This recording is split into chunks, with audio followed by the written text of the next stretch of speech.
Hello and happy Friday, and thanks for tuning in to RadioFreeRhinecliff.org. In this show in particular, correct me if I'm Norm, I'm your host Norm, and I'm thrilled to be here tonight with Polly Kaplan. Hi, Polly. Hi, Norm. Who brought us a drink. We couldn't wait because it's so damn hot out, so we started in already. What are we drinking? We're drinking tequila, a little bit of mezcal, a little bit of curacao, which I believe is like Cointreau. Fresh lime juice, sweet pickled jalapeno juice, and a little bit of sweet pickled jalapenos. Pickled jalapeno juice and some pickled jalapenos? Yeah. I don't see them. Well, it's delicious and refreshing, and thanks for bringing it. Thank you, and not sweet. It's especially, no, it's not sweet. It's a little tart, but It's sweet of you to bring it. And especially sweet to have a drink brought to me by a recent winner of Chronogram magazine's Chronogrammy Award for best dog trainer in the region. I mean, Chronogram's a big sort of somewhat regional magazine, right? Yes, I believe it goes to the Berkshires, Great Barrington area as well. Well, that counts as like a broad reach. Yes, it does. So, best dog trainer. What do you think it is that makes you such a good dog trainer? I don't want you to demur on the superlative here. What makes me a good dog trainer? I concentrate mostly on behavior of the animal and what the owners want from the dog and keeping their expectations real. I'm also not a mean dog trainer. I don't yell at my clients. I don't shame them like some dog trainers do, and clients have commented on. Wait, dog trainers like shaming the owners and like yelling at the dogs? Shaming the owners, making them feel really bad about mistakes they've made. A lot of dog trainers are dog trainers because they really like dogs more than they like people, which is a problem for a dog trainer. Is that the case with you? No. No, you prefer people. I like my dog better than I like a lot of people, but in general, I find people incredibly interesting. And what kind of a dog do you have? I have an Australian cattle dog rescue named Chaco. Chaco? Chaco, like the sandals that I'm wearing. Chaco? Chaco. Chaco. Chaco. In Australian what kind? Cattle dog, otherwise known as a blue heeler. Have you ever seen Mad Max, the movie? I did. Okay, do you remember his scruffy... His cute dog. Doesn't the dog get killed in that movie, or is that the sequel? Probably. Spoiler alert. Wouldn't surprise me. Yeah.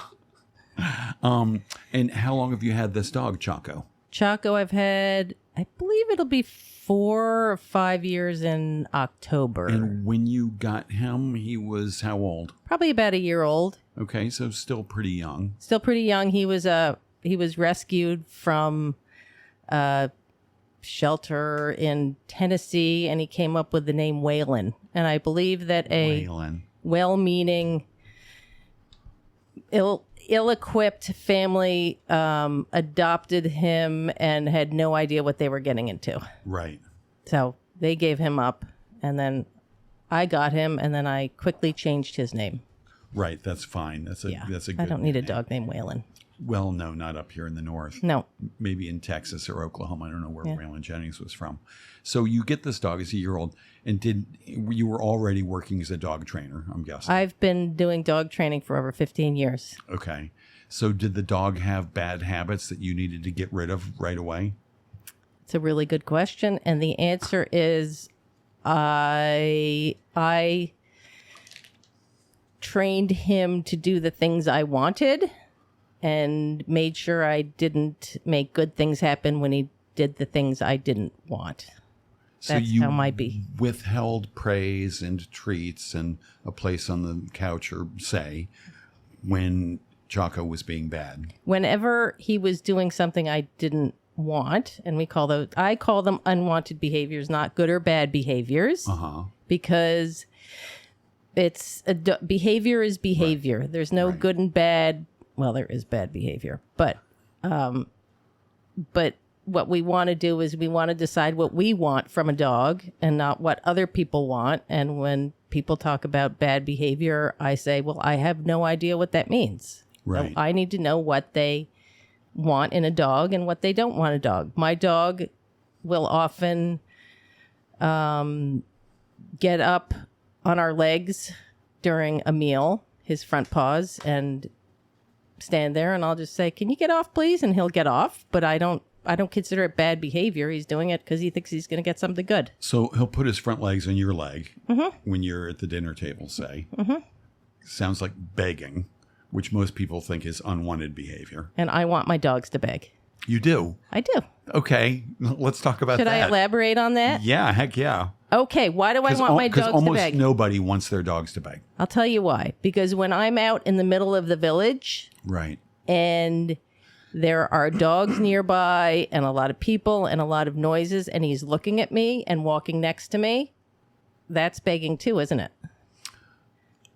I guess it depends on what's in his heart. Well, what's in his heart is, can you give me some food, please? So I feed him when we're walking through the village and he's focusing on me and he knows something good is going to happen when we're in that environment. So is food always the ultimate desire of dogs? He doesn't want his ears scratched or affection or you to just sort of like acknowledge him? It's always food? Food is the primary reinforcer, as we call it. He loves attention. He loves to get in the car. There are lots of what we call real life rewards that happen, but he loves food. A lot of dogs are very food motivated. Some dogs are not so food motivated, especially ones who are worried about their environment. So a lot of dogs, if they walked into the village who would normally take food, wouldn't take food because they're distracted or worried or anxious. In a different environment. Yes. So when you go out walking with Chaco, do you always carry treats? Every single time I go. And how big are they? What kind of treats? I buy very high quality kibble. Uh-huh. And that's part of the food he gets every day.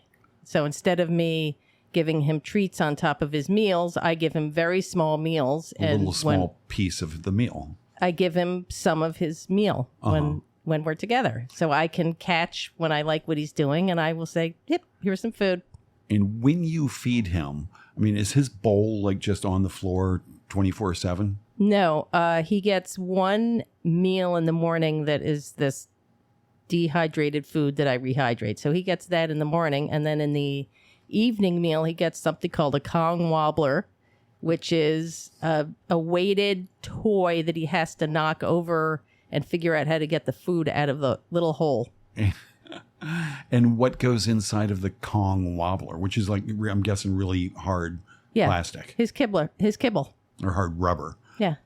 So same thing goes in there. Yes. And how does he get it out? Is it like an IQ test? Is there a square hole for the square kibble? So and a it triangular sort hole of for looks like a top, only the bottom is weighted and the top is empty, so that if he knocks it up. Do you remember those punching things when we were growing up?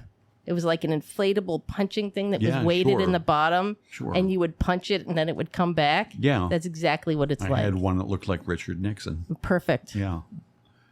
Yeah, it was good. So it's that kind of a thing. And how long does it take him to get all the food out of the Kong? I love the name, the Kong wobbler. You can actually see it on my YouTube channel. Oh. I believe.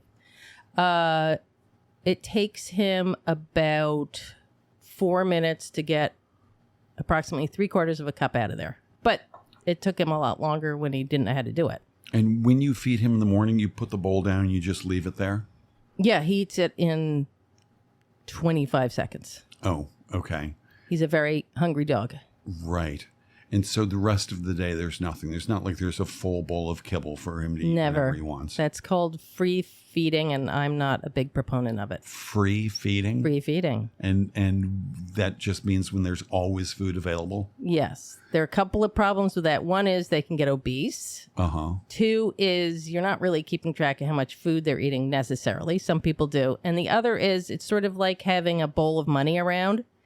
So it's like if somebody's walking by, they might give it another look and wonder if it's safe. So it's a really valuable resource. Huh. So I'm a doggy uncle, as you know. Yes, I'm Truman. Truman comes over once in a while when his doggy parents go out of town. And they feed him as I do. Like, I put the bowl down, there's kibble, there's some wet food on top of it, and just leave it there like 24 hours. and you're saying this is not the best way to do it. Actually, let me rephrase. I'm the doggy uncle. That's how his regular doggy parents do it. Would it make any sense for me to do it differently? Depends on the dog. Yeah. You couldn't do it with Chaco. He would, well, first of all, he would eat it all. He would probably eat 5 cups of food if you gave it to him. Yeah. So he doesn't self-regulate. Truman doesn't. He will, like, I'll put it down. Truman will sort of sniff it and won't really eat any. Then I'll leave the room or whatever. I come back like an hour or something and half of it's gone. Yes. Truman seems to not want to be watched while he's eating. Yes. And do you want someone staring at you when you're eating? Maybe you Depends do. who it is. Yeah. Yeah. Like Penelope Cruz, you know. Yeah. That wouldn't be so bad. watch. It depends on the dog. Uh-huh. Yeah. So if you left food out for Chaco and he didn't eat it right away, if you walked near his bowl, he would be right there, making sure you weren't taking it. Wow. And does Chaco ever growl at you when you get too close to? Occasionally, if I go into, he spends a lot of time in his crate voluntarily with the door open. Occasionally, if I go in there, he will give me a dirty look and maybe growl a little bit. If you go into the crate? If I put my hand in the crate to get I some, see. because he takes my shoes and he brings them in the crate. Too bad, because I was imagining you crawling into the crate. And that was a whole another Well, half hour I discussion. do when I have to clean it, and then he's nervous. So it's a big crate. It's about 3 feet long. Okay. It's not that big. And that's Chaco's safe space. It's his very safe space. Right. And how did that come to be his safe space? Well, I crate trained him, though he was kind of crate trained, and I do lock him in there periodically, like if I have guests over and there's too much going on, because he is a herding dog, so he gets nervous when there's a lot of movement around, and he can actually nip at people if they're moving furniture. Oh, wow. Which he does, too. If they're moving furniture? If they're moving furniture, yes. All right. I'm not going to ask about what your parties are like. He's a herding dog, so Right. he's genetically predisposed to chase things that move. And he gets a little nervous. I'm the only one he doesn't try to nip. Right. But anyway, the crate, I believe he feels really safe in the crate. He loves it. Not every dog is going to be like he is. I mean, dogs are like people. Everybody's different. Right. And back when he was Waylon, I mean, do you have any information? Was he in a crate then? I don't know. Right. I don't know. I don't think they were very nice to him, though. Right. Yeah. So what were some of the negative traits that you wanted to undo with Waylon Chaco? You mean the unwanted behaviors? Yeah, sorry. Get with it, Norm. Come on. No, that's not going to happen. What were some of the unwanted behaviors? He really didn't have any. Has a very delicate ego, so he's very sensitive to how I'm feeling. Right. You really can't. If you raise your voice at him, he falls flat on the floor. He's very, very sensitive, which is kind of a double-edged sword because he gets nervous easily. Right. But he never really tried any of the stuff that his foster person said he was doing with them, which was barking at them for hours. He's never done that with me, and leading her by the hand with his teeth. And he hasn't done any of that either. So they talk about, alpha dogs and, beta dogs or whatever, and some dogs that are sort of the alpha of their owner. Was there something you did when Chaco came to your house to let him know it's your house, you're the boss, you're going to obey my rules? Did you just see the expression of my face change? No. When you said that? Did You're anybody? behind the microphone. Okay. Is that all? No, tell me. Alpha, it's called dominance theory. Okay. And I'll try to make this short. There's a guy who went and observed a pack of wolves. Right. And I'm probably kind of bastardizing this. He went and observed a bunch of wolves, and he said, there's the alpha, there's the submissive, there's the, dominant one, and there's the whole dominance chain. Then he went back several years ago after people started using this theory, and he went, oh, shit, I made a mistake. And so he said, I was not right. Dominance is a fluid idea. So sometimes someone will be more dominant. Like my analogy is always, if you're going into the New York City with a whole group of people and one person has to choose the restaurant. Right. Is that a responsibility anybody wants? Yeah. You do. Yeah. Not me. I don't want to be responsible for it. But it's a lot of responsibility. So, it's fluid. Sometimes, a dog will want something more than another dog, and they'll go, okay, you can have it. Or, no, I really want that. Dogs will do practically anything to avoid fighting. They don't like conflict. Okay. So this whole idea... Unless they're hunting, I'm guessing, and that's a different... Well, killing is... They have to do it to live. Right. Right? This concept of people showing that they're alpha over their pets is problematic because it does not develop really a trusting relationship. It's just like any relationship that we have with our kids, with anybody, to show that we're dominant. How do we show that we're dominant over somebody?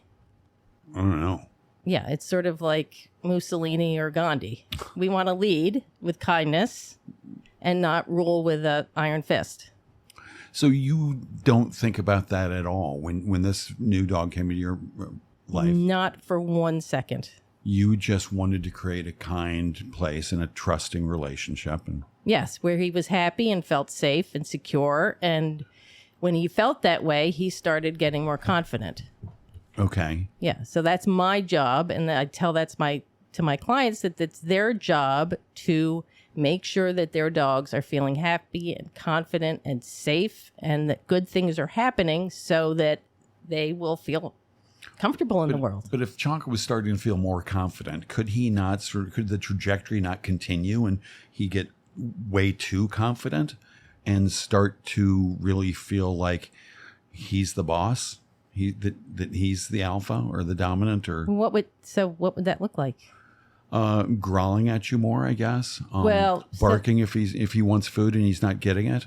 So I mean, you tell me. And I like people to look at behavior as communication and not something to stifle. Love that. So if I'm going into his crate and he's growling at me, what is he telling me? He's telling me, I'm uncomfortable with you coming in my crate. Right. Like if someone said, I'm uncomfortable with you getting into my personal space, would you say, no, you can't tell me that? Right. Or would you say, oh, okay, I guess I'll back up a little bit. Right.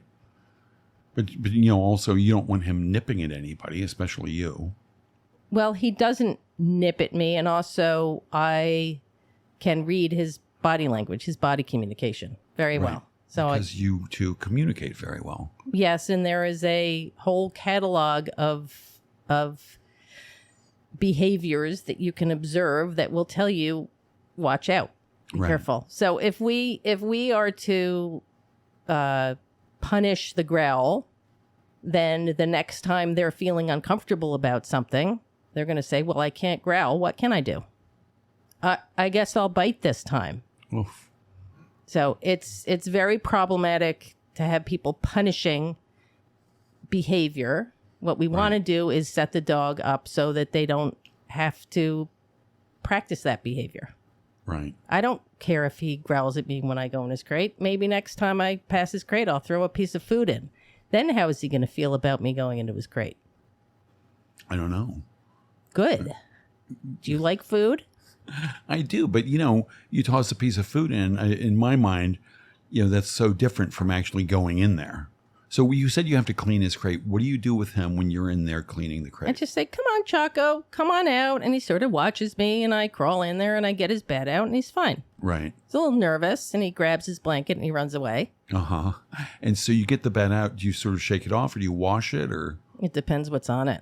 Right. But he's crate trained. I'm guessing he doesn't sort of like mess his bed too often. Well, dogs barf a lot. Oh. Why is that? Because they eat a lot of weird things. Right.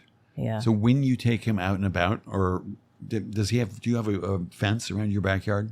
I have a fenced in my little backyard, and then when we're in the side yard, which is not fenced, he's off leash. Okay.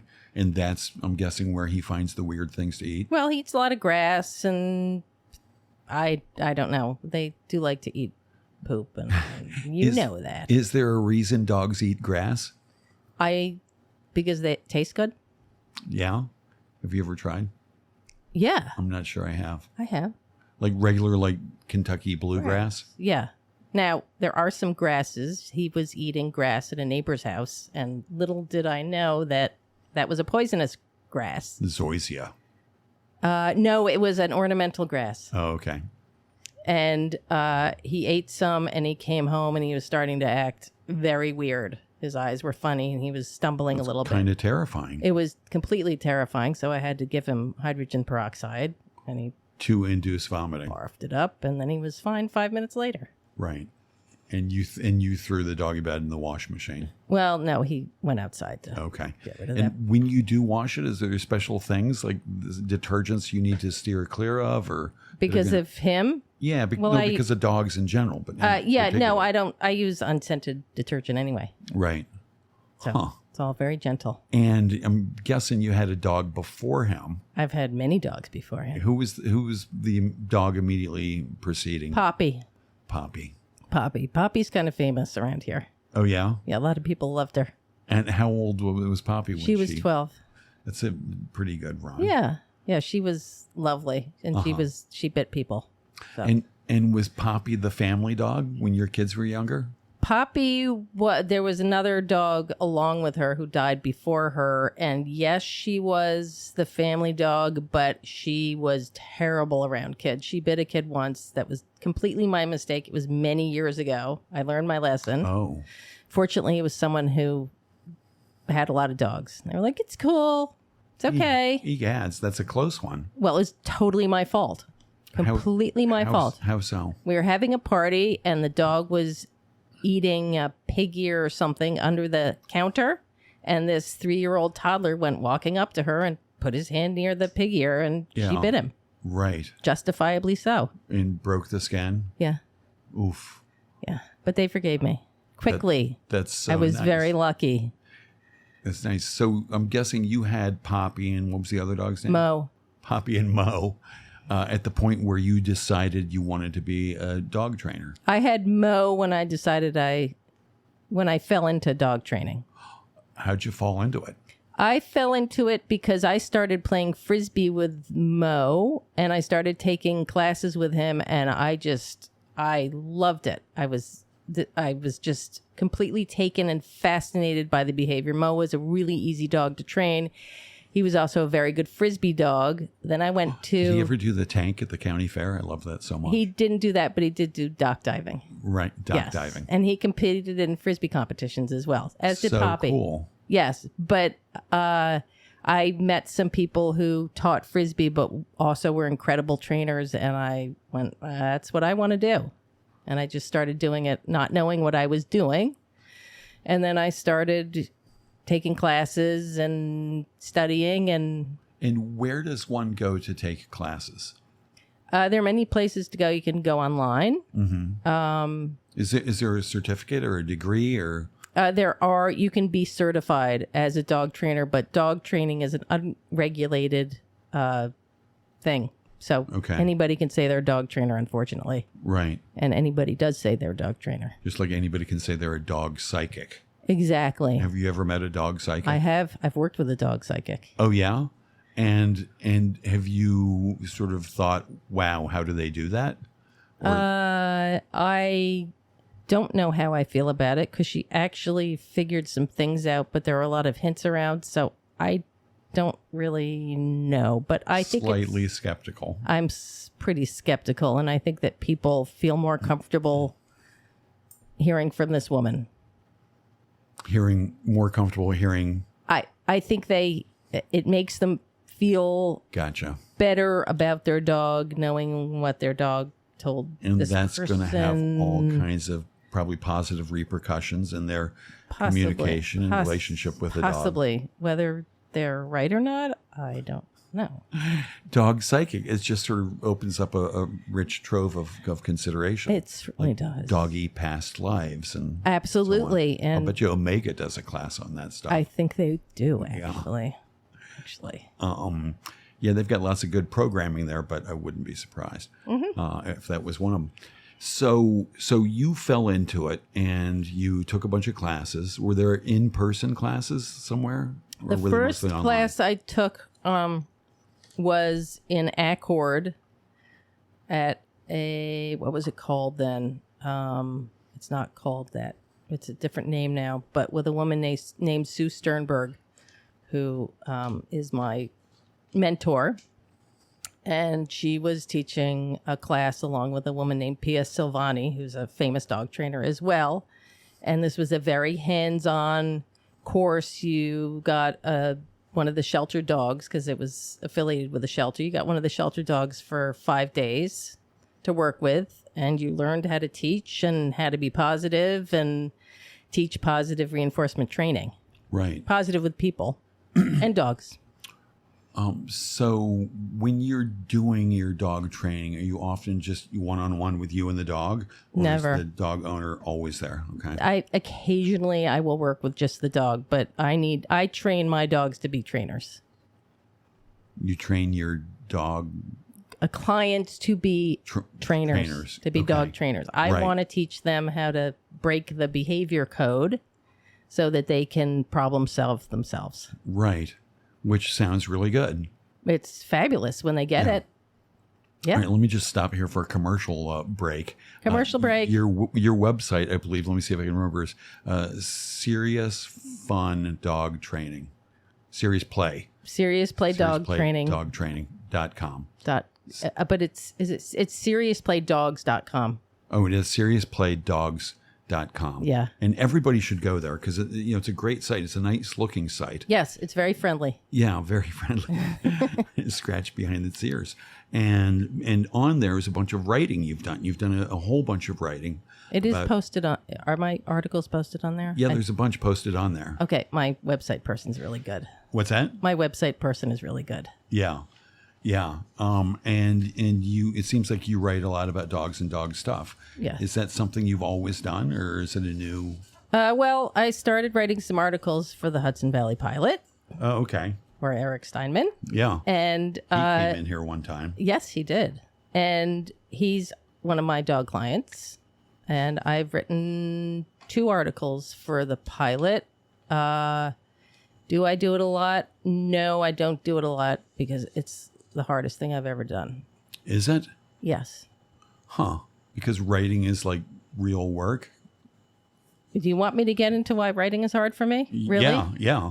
Truly? Sure. Okay. I got 4 pages here in your dad alone.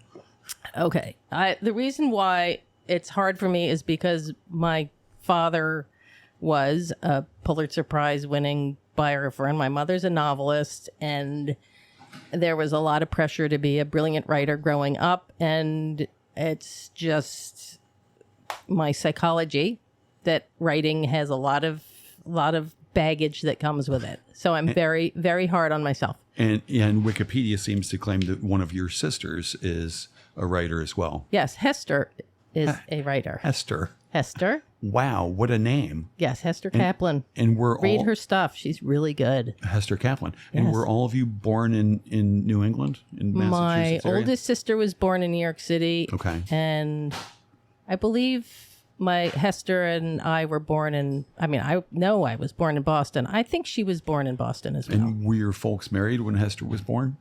Why do you ask that? Because of Hester? Yeah, I'm going to the Scarlet Letter. That's Hester the only Prynne? Hester I really know. I think so. Yeah. They were. Okay. Oh, I got much more personal questions. Oh, please. I love personal questions. And so your folks were both writers. Your dad was a writer of some kind. Let me say this before we My get mother still is with us. She's writing. Okay. My father's not. your writing. or Your writing. writing is lovely. Thank you. I read your stories. I read your website. I assumed you wrote that stuff. It's all very lovely and accessible. Thank you. Yeah, and grammatically correct. Well, I love editors. Nothing beats a good editor. The first 2 times I wrote the articles for the Hudson Valley Pilot, I was flabbergasted by how luxurious it felt to have an editor. Right. It was amazing. To It's like, oh, this sounds pretty good. To correct the odd grammatical error. Yes. Oh, that's funny. Yeah. Well, that's nice.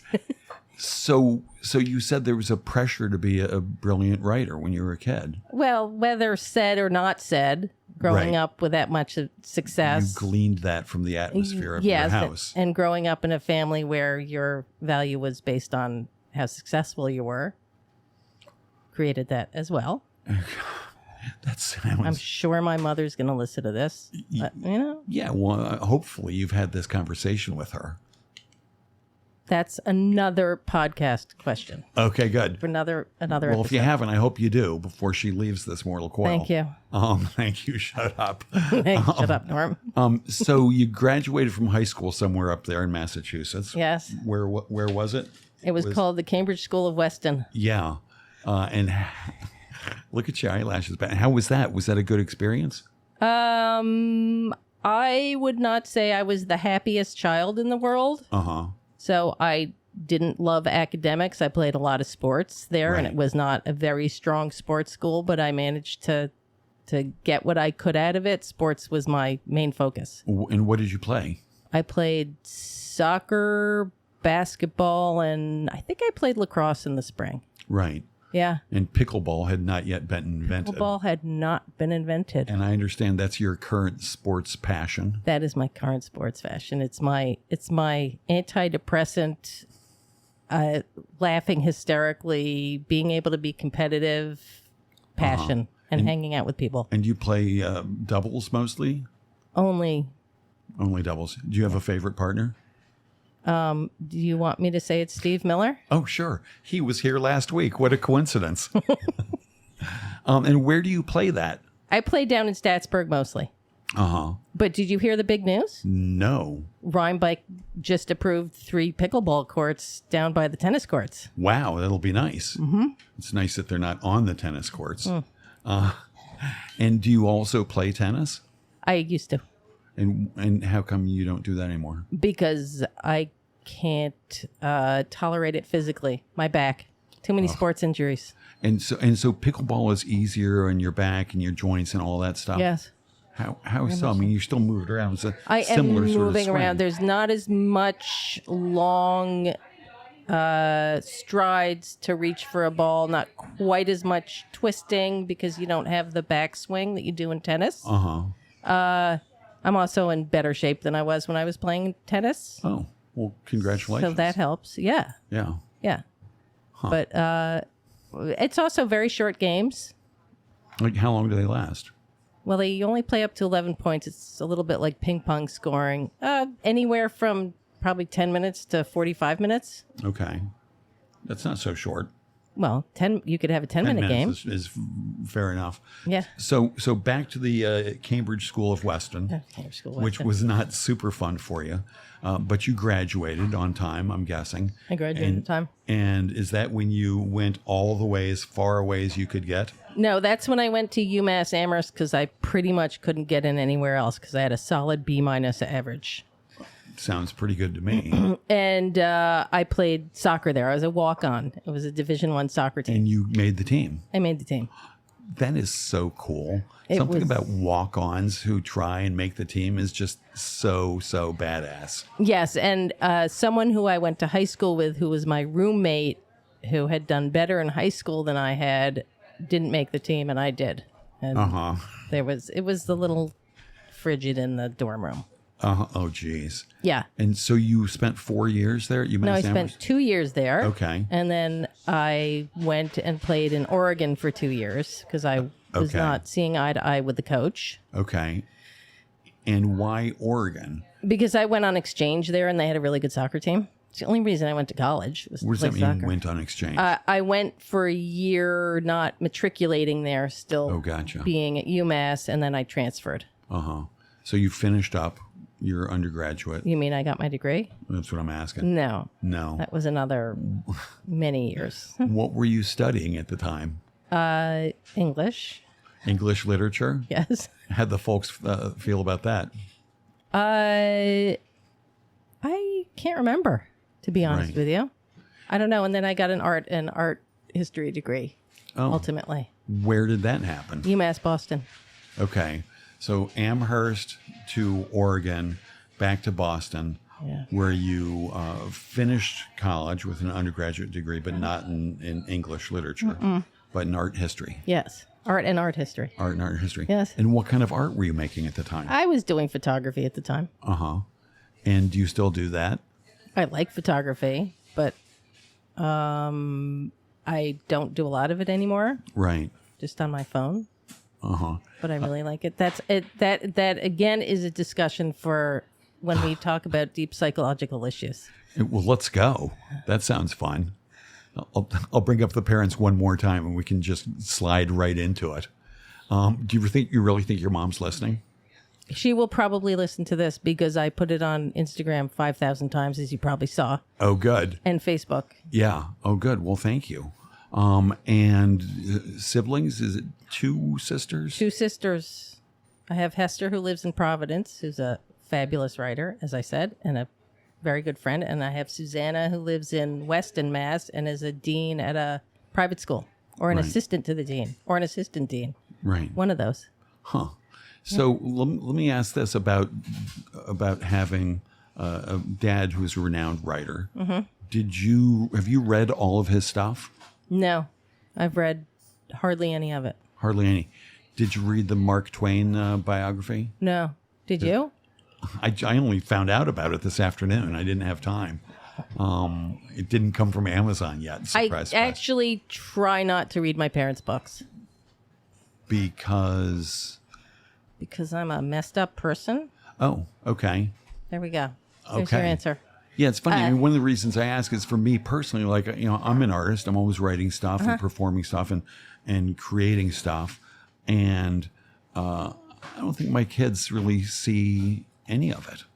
And, they're like, oh, that's cool. I'm like, did you see it? No.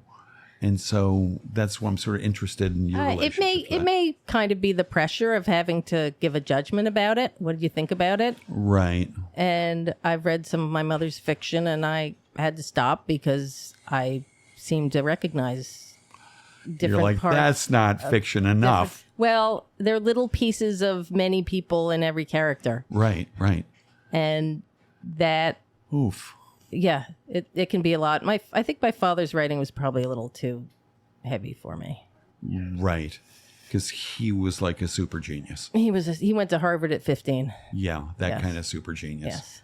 And mom must have been no slouch either. No slouch. Yeah. Nope. And so naturally the kids would grow up with all this kind of pressure. A lot of pressure. Even if it's not directly coming out of the mouths or behavior of your parents, there's still this feeling of pressure. Yeah. So have you read your sister's I have work? read more of my sister's work, yes. Okay, good. Good answer. Yes. Well, I want to check that out. I'm not likely to read a biography of Mark Twain. That's not my gig. Yeah, well, she will be coming out with a very interesting book that I can't disclose much about, but that's very, good. very interesting. Uh-huh.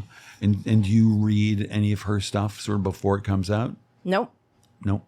I've read some galleys of hers, but... Well, that counts, no? Yeah, but I think that was just a copy she gave me because that's what she had. It may have already been published. Oh, right. I gotcha. But she's great. I actually have had her on a podcast. Oh, nice. Yes. What kind of a podcast? Well, I'm working on a podcast here called Polly's Arc. Here? Right here? Right here. RadioFreeRhinecliff.org? It is not dropped yet. Uh-huh. Yes. Yeah, everybody's pointing to the board here. Yes. I can't see it. It's right there. Right there. Shows in production. What's it called? Polly's what? Polly's Arc. Polly's Arc. A-R-K. Yeah. Not A-R-C. Polly's Arc. Yeah, I figured. So what's the focus of this podcast? Good question. I will be talking to people about every aspect of life with animals. Uh-huh. That's the focus. It's an excuse to talk to people. Right. So you'd be interviewing animal owners. No. Owners, trainers. Right. Veterinarians. All sorts of people. That sounds great. Yeah, children's book authors. Right. Who write about animals. Right. Painters. I paint animals. Painters, poets. Yeah. Yeah. Huh. And what is some of your favorite writing about or art about animals? Wow, that's a really good question. Yeah, we can come back to it if you want. Come back to it. You get one pass per show. Okay, thank you. We'll come back to it at the end if we have time. All right, so let me just talk about this chronogrammy thing. Okay. Which you were you in that last year as well? They do this every year. I did not enter it last year. I don't know if they had dog trainer last year. I think 2 years ago I won the same thing, Rural Intelligence, which is owned by Chronogram as well. Okay. And so now you won. You've got this beautiful like crest that you put on your social media. Have you gotten any business out of that? No. Not that I know of. Right. It's summer. This is not a big time of year for people to be hiring a dog owner because people are on vacations. Oh, okay. So, And this is an odd business. It ebbs and flows, and I have not really found many patterns as to why. I do like the vacation theory. The vacation theory. Yeah. Change of seasons. Is it the economy? Is it? It's hard to tell. Right. It's hard to tell. Yeah. Huh. Well, it's too bad. I would hope that it would bring you a whole bunch of business. Well, yeah, it's nice to take a break once in a while. There's this thing called compassion fatigue that happens with dog trainers and therapists, where it's very taxing solving people's problems, and that's what I do. Right. I've never heard that, compassion fatigue. Oh yeah, it's real. And what's the antidote for compassion fatigue? Time off. That's it. Yeah. Right. You can't go home and kick the dog or something. No. I go home and I play with the dog. Right. Which And we go for a walk. Which is good for stress relief. Oh yeah, we go for a walk and I watch him smelling stuff. And where are your favorite local dog walks? I like Wilcox Park. Okay. Where else do I go? I walk around the village a lot. I walk around the fields by Thompson Mazzarella Park. You know, the big fields. Mills Mansion. Lots of places. Typical places. Yeah. And how much exercise does your dog get a day? It depends on how much time I have. Right. But today I probably won't walk him at all and he'll be fine. Right. But you'll take him out back and run him around the yard. He'll go out in the backyard and do his business, they say. But he's not the highest energy cattle dog. Some of them are insane. He's a relatively low energy cattle dog. Immediate impression that cattle dogs are super hyperactive. No, he's pretty chill. Oh, that's nice. What luck. Oh yeah. Yeah. I'm not sure if I've met your dog. Well, you've probably seen me walking him on the street, but yeah, I don't always assume that you're with your dog. I'm always, if I'm not with someone else, I'm with my dog. Right. Yes, and I will not. You'll say, "Can I pet him?" And I will say no, because he does not like to be approached by people. And it was something I teach my clients is to watch their dog and see if they're okay with somebody coming into their personal space. In one of the pieces of writing that I found on your website, what's the URL again? SeriousPlayDogs.com. Okay, SeriousPlayDogs.com. One of the pieces of writing, I love it. You say in this article that you were in town the other day and you were sitting on a bench, minding your own business, enjoying the weather, and some woman yelled at you from across the street and started running towards you, waving wildly. And you're like, I don't know this woman. What is she doing? And she got closer and closer. She's like, hey, don't you look fabulous? You look so wonderful. And she got closer and closer. And she got right in your face. And she reached out her hand to touch you. And I'm reading this. I'm like, what the fuck is that? And then you said, that's how dogs feel when people do that to them. Yes. And it was so good and such a well delivered, visual, emotional visual, if you will, of how that must feel for dogs. Yes. So it's a no-no, like all the time, for people to just approach a strange dog? It's not necessarily a no-no, but it's as inappropriate as it would be if a stranger came up and started touching you. Right. There's no difference. That's my answer. There you go. Yeah. And so are your kids dog people too? Yes. I mean, they don't have dogs, but they know dogs. Right. They They watch dogs. They've learned everything from me by watching themselves.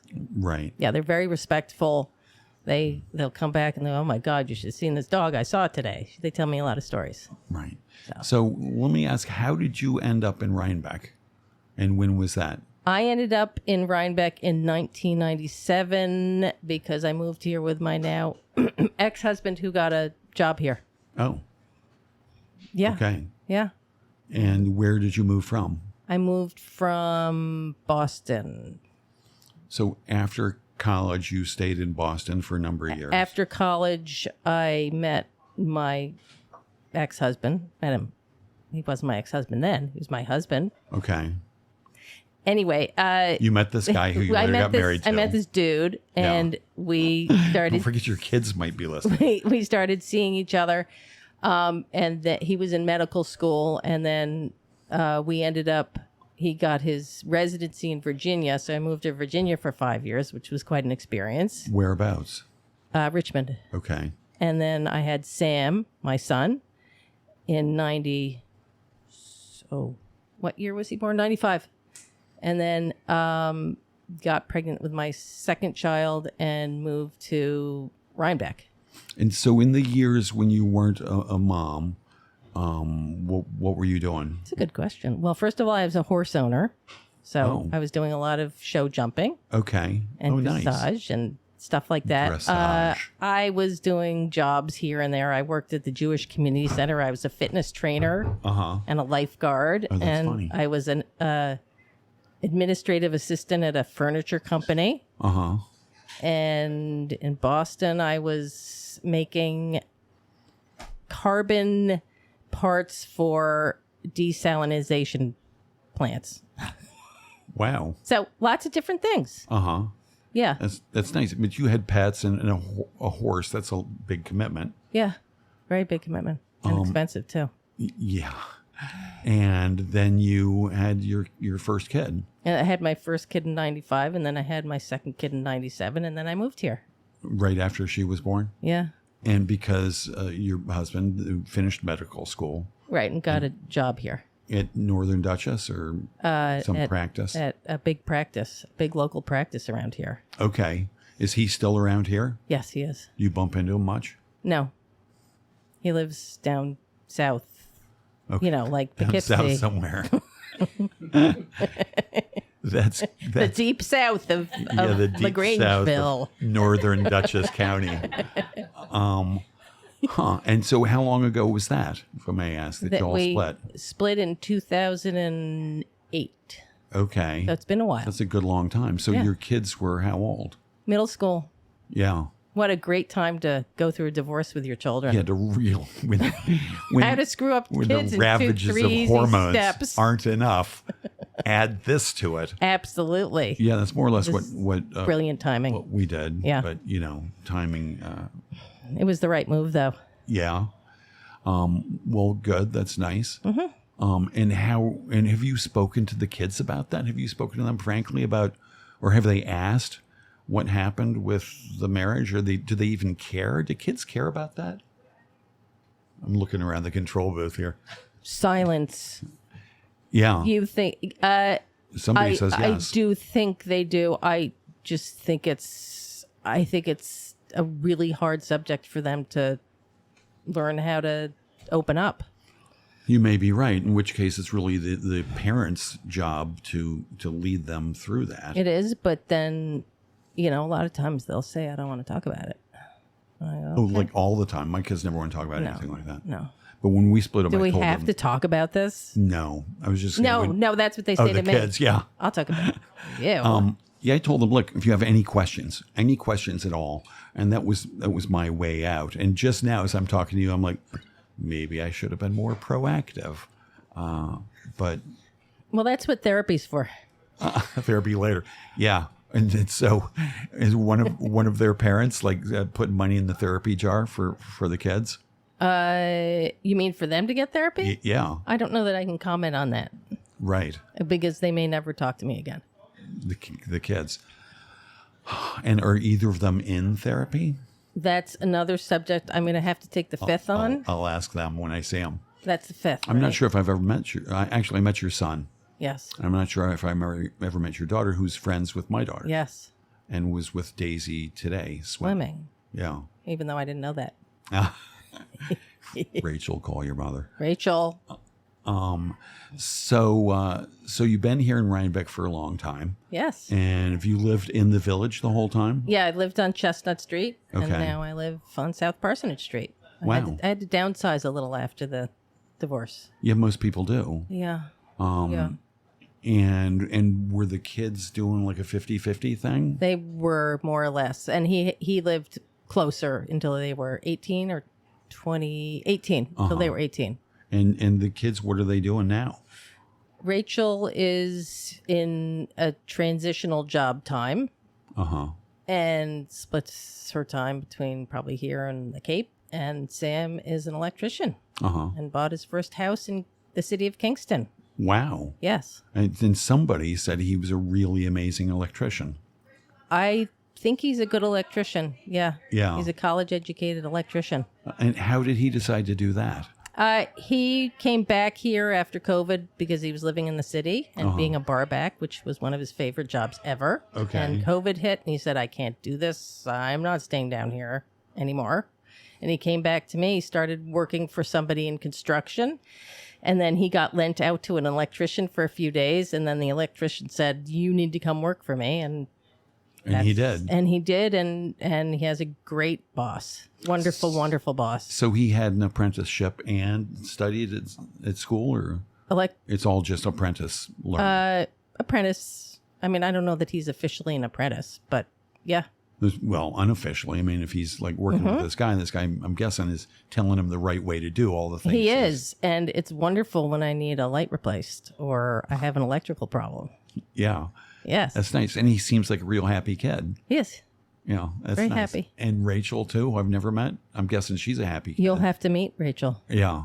I'm guessing she is, because I know most of my kids' friends, and they're all pretty nice people. Yeah, they're great. Somehow, which They're all is great really kids. such a treat to see. They're friendly and they speak to people who are much older than them, and they're engaging and interesting and funny. You can know what you know about your kids, but when you see their group of friends, it tells you a lot of other stuff. Absolutely. And so it's nice to see that, It is. that their friends historically been It really is. nice. And I saw your daughter recently and she was just lovely. Yeah. Yeah.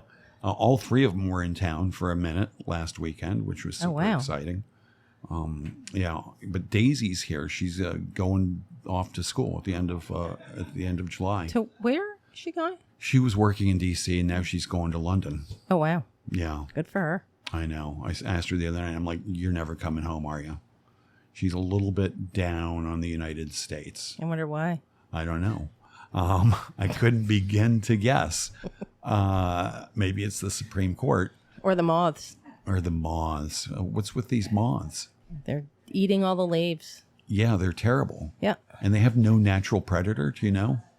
I don't know. See, now we're segueing right into your animal. I haven't studied moth behavior arc. yet. I wonder if they can be trained. That's my next goal. I wonder what's the equivalent of like a little piece of kibble for a moth. We could study moth behavior. Yeah, I'm sure people do that. I mean, there's some kind of something that could get rid of them, I'm sure. I don't know if it's being deployed. So what is your summer look like? My summer looks like work, and I also sell real estate. Oh, So right. I forgot doing to real mention that. estate and maybe going to the Cape for a week. And So slower for dog training, but Slower is for it dog slower training. for real estate as well? not at the moment for me. And who do you work for in the real estate? Berkshire Hathaway. Oh, that's a nice firm. Yeah. And how long have you been there? 4 years, but I've been in real estate for 5 years. I Okay. worked for somebody else before them. So just before sort of the pandemic hit, you decided you want to get your real estate license? I got it in 2018. Okay. So I got it. It was good timing. Yeah. Yeah. And then was business booming during the lockdown? It was crazy. That's good, right? Yeah. It was weird crazy. Uh-huh. Yes. It boomed for real estate. It boomed for dog training as well. I started doing Zoom clients. Oh, Zoom clients for dog training? Yes, which I loved. And do you still do any of that? Occasionally. Uh-huh. But I'm on the road a lot. And can you be as effective training dogs via Zoom? I believe so. but it's not easy to sell. So people think I need to be there. Right. But I really don't. But, it's nice to go and have FaceTime with people. Real FaceTime, not virtual FaceTime. Yeah. And I guess it's even more important when you're dealing with a dog to be there. Though, honestly, I don't do a lot of hands-on with the dog. I'll show them a couple of things, and then it's up to them. And, again, in the spirit of being respectful to dog space, I try not to, to handle them too much. Right. Have you ever had a dog that you just can't be trained? It depends how you define a trained dog. Okay. Did you ever have a dog who you think can't be trained no matter how you define trained dog? I have had dogs who are truly aggressive. There are very few truly aggressive dogs. Most aggressive is fear-based. And if you just kind of pay close attention, the aggression will go away because it's a protective mechanism. But there are some truly aggressive dogs who I won't work with if I don't think I can help them. Right. And are there other dog trainers? Do you ever say, I can't help this dog, go see so-and-so? No. Right. I never say that. Because probably, I'm guessing most dog trainers would not want to do it. Most dog trainers are going to, again, treat aggression like the aggressive behavior is the problem, when really the problem is what's causing the aggression. Mm-hmm. So to just punish a dog for being aggressive is going to make things worse. Right. Right. And do you I'm not sure, I didn't see all of your YouTube videos. Is there one on that? No, there's not one on that, though I do talk a lot about reading dogs. Reading dogs. You remember I said how Chaco will give me a dirty look when I go in his crate? Yeah. That's telling me he's uncomfortable. So if people were more respectful of what their dog is telling them through their body language, then there would be far fewer bites. Interesting. Yes, it's very interesting. And I can watch dogs on the street and I know exactly what's going on, and I'm often very uncomfortable. Would you ever approach strangers on the street and say, hey, I see you're having some trouble? And Never. I take that back. A couple of times I've said, I'm a dog trainer. If you want some help, here's my card. When somebody's having a really hard time. Yeah, but I try to stay out of it because a lot of people, they often don't want to face the fact that they need to do things completely differently. So I will often go in and completely revamp how they manage their dogs. Right. My friend said, you say people not facing the reality of the dogs. My friend said, I love dogs. It's dog owners I can't stand. Yeah, dog owners are terrible. In fact, I keep telling Andy Ostroy that I'm going to have him on because we share this distaste for people who are not sensitive to the fact that a lot of people don't want dogs approaching them, and they don't want their dogs approached by people or other dogs. Right. And it's infuriating. Well, Polly Kaplan, this has been fascinating. It's gone way too fast. I know. I got 8 pages of notes I didn't even get to. Look at all those notes. Well, it's a pleasure. Thank you for coming in and being here and bringing this delicious drink. Everybody who's listening, thanks for tuning in. Have a great Friday and a fabulous weekend. My guest has been Polly Kaplan. What's your URL one more time? It's SeriousPlayDogs.com. Thank you. Good night.